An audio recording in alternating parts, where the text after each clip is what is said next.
नमस्कार। बिहार के छात्रों को सिलीगुड़ी में बंगला पक्ष के सदस्यों द्वारा पीटे जाने के बाद देश की राजनीति में जो बवाल मचा हुआ है, उस पर है आज का ये वीडियो। मेरा नाम है श्वेता पांडे और आप देख रहे हैं आर्थिक धारा। चैनल को सब्सक्राइब कर लें। बढ़ते हैं आज के मुद्दे की ओर। स्वागत है आपका। पुरुषोत्तम राम की जन्मभूमि अयोध्या में जन्मे रियासत हुसैन रिजवी उर्फ शौके बहराइच का है चर्चित शेर। बर्बाद गुलिस्ता करने को बस एक ही उल्लू काफी था। हर शाख में उल्लू बैठा है, अंजामी गुलिस्ता क्या होगा। ये पूरी तरह से सटीक बैठता है ममता की सरकार पर, ममता की मां माटी मानुस की पार्टी पर। शेख शाहजहां ने अंजाम दिया संदेश खाली को, तो संदीप घोष की लूट से घटी आरजी कर मेडिकल कॉलेज अस्पताल की घटना, दोनों ने सांस फुला दी ममता की, पैरों तले जमीन खिसका दी बंगाल की संघर्षशील महिलाओं ने। अब रही सही कसर पूरी कर दी उनके दुलारे गर्ग चैटर्जी के बंगला पक्ष ने। पूरे राज्य से लेकर देश में हो रही थू थू। सिलीगुड़ी में बिहारी युवकों के साथ मारपीट की बंगला पक्ष के गुंडों ने। आफत आ गई ममता के सहयोगी दलों पर। लालू यादव, तेजस्वी यादव, अखिलेश यादव को नहीं सूझ रहा है जवाब। तो आज चर्चा करते हैं उसी घटना की जो छाया है बंगाल, बिहार, यूपी के राजनीतिक गलियारों में। बने रहिएगा पूरे वीडियो में हमारे साथ, क्योंकि पन्ने खुलेंगे बंगला पक्ष के चाल चरित्र के, विभिन्न राज्य के मूल निवासियों के प्रति इसकी घृणा की, ममता की राजनीतिक विफलता की, बंगाल में चल रही घृणित राजनीतिक द्वेष की, गैर बंगला भाषियों के सम्मान की। सभी इस तथ्य से हैं अवगत। बिहार से दो युवक आए थे सिलीगुड़ी पारा मिलिट्री फोर्स में एसएससी की फिजिकल परीक्षा देने। ठहरे थे रानी बांध निवासी परितोष सिन्हा के रूम में। आईबी और पुलिस अधिकारी बनकर पहुंचे बांग्ला पक्ष के आधा दर्जन गुंडे। किया उनके साथ दुर्व्यवहार, मारपीट की, खदेड़ दिया इलाके से। बिना परीक्षा दिए लौट गए दोनों अभ्यर्थी। वीडियो वायरल हुआ, बना माहौल। ममता की पुलिस ने दो को किया गिरफ्तार। सवाल यह कि कौन है बांग्ला पक्ष, समझने के लिए पलटने होंगे अतीत के राजनीतिक पन्ने। वर्ष 2014 के बाद ममता ने अनुबंधित किया चुनावी रणनीतिकार प्रशांत किशोर को। उन्होंने दिया सफलता का मंत्र। भाजपा के राष्ट्रवाद, हिंदुत्व को रोकने के लिए जरूरी है क्षेत्रीयता। रणनीति बनी इस लाइन पर काम करने की। विदेश में पढ़ा गर्ग चैटर्जी था तृणमूल नेता। उसे सामने रखकर साल 2018 में गठित हुआ बांग्ला पक्ष। लक्ष्य था भाजपा को निशाने पर लेना। बिहार, यूपी, राजस्थान, गुजरात के मूल निवासियों को टारगेट करना। बंगाली समुदाय के साथ वैमनस्य तैयार करना। उग्र बंगालीवाद को मजबूत करना। गैर बांग्ला भाषियों को बंगाल से खदेड़ना। इसके लिए उसे मिलता रहा राजनीतिक संरक्षण।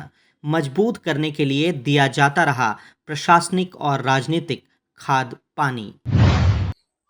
ऐसा नहीं है कि पहली बार बंगला पक्ष ने की है ऐसी हरकत। ऐसी घटनाओं का लंबा है इतिहास। भाषा के नाम पर फैला रखा है इसने आतंक, और अपनी हिटलरशाही दिखाना, वीडियो बनाना, सोशल मीडिया पर अपलोड करना, सांगठनिक विस्तार करना ही है सिस्टम। हासिल है राजनीतिक सत्ता का संरक्षण भी। और यह पहली बार हुआ है कि राजनीतिक दबाव में गिरफ्तारी हुई है बंगला पक्ष के गुंडों की। यदि नहीं होता ऐसा तो आईबी और पुलिस अधिकारी बनकर आतंक फैलाने की हिम्मत मिलती कहां से इन्हें। स्थापना के बाद ही बांग्ला पक्ष सक्रिय हो गया नफरत फैलाने में। बिहार, यूपी के मूल निवासियों को कहता है गुटखा, राजस्थान के मूल निवासियों को भुजिया, गुजरात के निवासियों को ढोकला। नारा है बंगाल से बाहर करो गुटखा, भुजिया, ढोकला को। कभी कहता है गुटखा आतंकी, कभी गुटखा जिहादी, कभी गुटखा क्रिमिनल, तो कभी गुटखा जंतु यानी जानवर। 4 मार्च 2020 हुगली जिला के चंदन नगर शहर का फाटक गोड़ा सुमंत सिंह के घर पहुंचे बांग्ला पक्ष के 10 उपद्रवी। नेतृत्व कर रहा था बरानगर का रहने वाला अमित सेन। जाकर दी धमकी, सोशल मीडिया पर क्यों किया पोस्ट, किया भारी हंगामा। सुमंत सिंह के माता पिता हैं स्कूल शिक्षक। आतंकित होकर बेटे से मंगवाई माफ़ी। कान पकड़कर कराई गई उठक बैठक। बनाया उसका वीडियो, लोड हुआ सोशल मीडिया पर। थाने में की शिकायत बांग्ला पक्ष ने, बाद में पुलिस पर लगाया आरोप कोई कार्रवाई न करने का। बांग्ला पक्ष का महासचिव है गर्ग चैटर्जी। जून 2020 असम के तत्कालीन मुख्यमंत्री सर्बानंद सोनोवाल की सरकार मना रही थी अहोम समुदाय के संस्थापक चाउलंग सुकफा का जयंती समारोह। गर्ग ने असम सरकार पर किया हमला, चाउलंग को बताया चीनी घुसपैठिया, भाजपा के राष्ट्रवाद को बताया नाटक, कार्यक्रम को बताया राष्ट्र विरोधी, जबकि असम के निर्माण में चाउलंग की है अहम भूमिका। साल 1228 से लेकर 1268 तक था उसका शासन। जून 2020 में डिब्रूगढ़ में दर्ज हुई प्राथमिकी, कई वारंट निकले लेकिन नहीं हुई उसकी गिरफ्तारी। गुवाहाटी हाई कोर्ट में गया मामला, लगा आरोप पश्चिम बंगाल पुलिस और सरकार नहीं कर रही गिरफ्तारी में सहयोग। साल 2022 में हाई कोर्ट ने अपनाया सख्त रवैया, पश्चिम बंगाल के मुख्य सचिव और पुलिस महानिदेशक को जारी की चेतावनी, 1.5 महीने में हर हालत में हो गर्ग की गिरफ्तारी। बिगड़े माहौल के डर से गिरफ्तार हुआ गर्ग, लेकिन अलीपुर कोर्ट के सीजेएम ने दे दी उसे जमानत, लगाई कड़ी शर्त, 17 सितंबर 2022 तक पेश होंगे Kamrup metro chief judicial court में। 30 सितंबर को दी जाएगी अद्यतन जानकारी। यह था राज्य सरकार का संरक्षण। बात यही नहीं होती समाप्त। साल 2019 का अक्टूबर, स्थान हुगली जिला के मानकुंडू शहर का रेसिडेंशियल इलाका, कॉलेज छात्र अनीश सिंह के घर पर धावा बोला बांग्ला पक्ष के मनबढ़ुओं ने।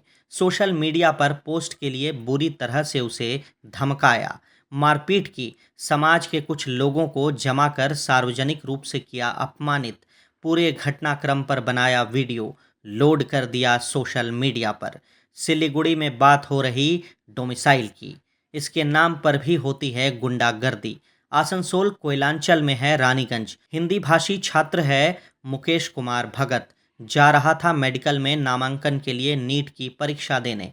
बांग्ला पक्ष के गुंडों ने रोक लिया सेंटर पर, फर्जी सर्टिफिकेट बताकर किया उसे अपमानित और परेशान, फिर सौंप दिया पुलिस को। जांच के बाद पुलिस ने उसे पहुंचाया परीक्षा सेंटर तक।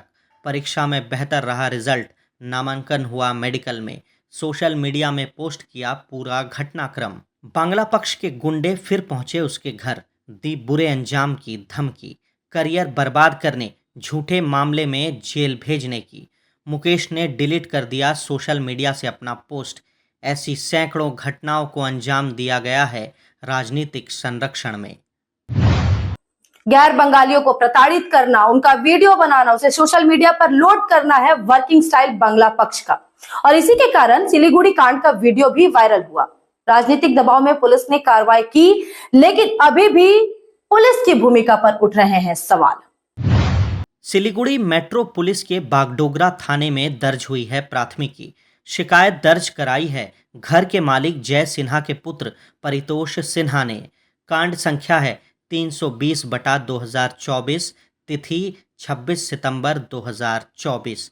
धाराएं लगी हैं बीएनएस की 329(4), 115(2), 204, 351, 3(5). गिरफ्तारी हुई है रजत भट्टाचार्य, गिरधारी राय की। पुलिस ने कोर्ट से लिया है 2 दिनों का रिमांड। अब धाराओं पर कर लें चर्चा। बीएनएस धारा 329 है आपराधिक मानसिकता से अनाधिकृत प्रवेश की। धारा है जमानतीय, सजा है 1 साल की, 5,000 रुपये जुर्माना या दोनों साथ साथ। बीएनएस की धारा 115(2) है जानबूझकर किसी को प्रताड़ित करना, किसी पर हमला करना। धारा है जमानतीय, सजा है 1 साल की सामान्य या सश्रम कारावास या 10,000 रुपये जुर्माना या फिर दोनों। बीएनएस की धारा 204 है गैर जमानतीय, सरकारी अधिकारी कर्मी बनकर गलत परिचय देना, किसी को आतंकित करना। सजा है 6 माह से 3 वर्ष तक, जुर्माने का भी प्रावधान है। कोर्ट चाहे तो दे सकती है दोनों सजा। बीएनएस की धारा 351(2) जुड़ी है बुरे अंजाम की धमकी देने से। धारा है जमानतीय। बीएनएस की धारा 3(5) है जमानतीय, 2 या 2 से अधिक व्यक्तियों का मिलकर अपराध करना।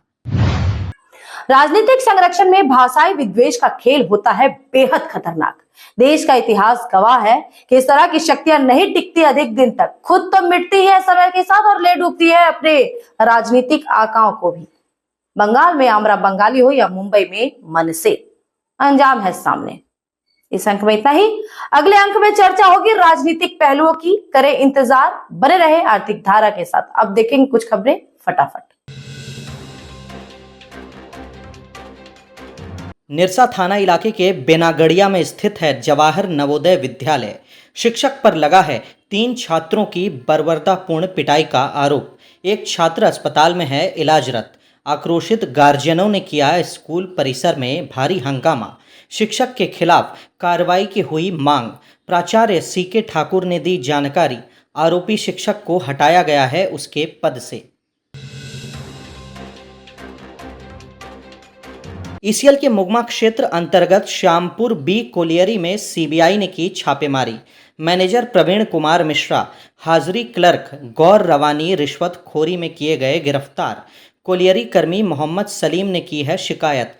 ट्रांसफर के नाम पर प्रबंधक ने मांगी थी 20,000 रुपए की राशि। सीबीआई में हुई शिकायत। रिश्वत देते समय पकड़ा गया रंगे हाथों। अधिकारी और कर्मचारियों में मचा है हड़कंप। रानीगंज थाना पुलिस ने अवैध हथियारों के साथ गिरफ्तार किया 2 आरोपियों को। पुलिस ने किया दावा, अपराधी हैं उत्तर 24 परगना के रहने वाले। दोनों को पेश किया गया आसनसोल जिला अदालत में। आमरासोता फाड़ी प्रभारी रविंद्रनाथ दोलई ने किया नेतृत्व। रानी सायर इलाके में मारुति कार से पकड़े गए दोनों अपराधी। पाइप गन 2 कारतूसों की हुई बरामदगी। किसी के अपहरण की थी योजना। अंडाल थाना अंतर्गत 76 निबंधित दुर्गा पूजा कमेटियों को दिए गए सरकारी अनुदान राशि के चेक। हर कमेटी को मिले 85,000 रुपए। सुरक्षा को ध्यान में रखते हुए विभिन्न पंडालों का किया गया निरीक्षण। पुलिस अधिकारियों में शामिल थे पुलिस उपायुक्त ईस्ट अभिषेक गुप्ता, एसीपी पिंटू साहा, अंडाल थानेदार तन्मय रॉय। आसनसोल के वार्ड 58 के 27वां मोड़ पर हुआ भारी हंगामा। पश्चिम बंगाल इलेक्ट्रिसिटी सप्लाई बोर्ड लगा रहा था हाई टेंशन टावर। इलाके के निवासियों ने किया सड़क जाम। लगाया आरोप, जमीन के बदले नहीं मिला है मुआवजा। पुलिस कर्मियों से हुई धक्का मुक्की। भारी पुलिस बल की हुई तैनाती। विवादास्पद भूमि है 15 कट्ठा। जयश्री बावरी, पुष्पा बावरी, मोनिका बावरी, आदेश बावरी, तपन बावरी का है आरोप। बिना मुआवजा दिए किया जमीन का अधिग्रहण। विभागीय अधिकारियों का है दावा, जिला शासक के निर्देश पर लगाया जा रहा टावर। आसनसोल नगर निगम प्रशासन ने मनाई शहीद आजम भगत सिंह की जयंती। भगत सिंह मोड़ पर है उनकी प्रतिमा। माल्यार्पण किया मेयर विधान उपाध्याय, अधिवक्ता शेखर कुंडू और सिख संगत के प्रतिनिधियों ने। सभी वक्ताओं ने उनकी जीवनी पर डाला प्रकाश। उनके जीवन को बताया युवकों के लिए अनुकरणीय। आज़ादी के दीवानों के थे वे नेता, कम उम्र में दी थी शहादत।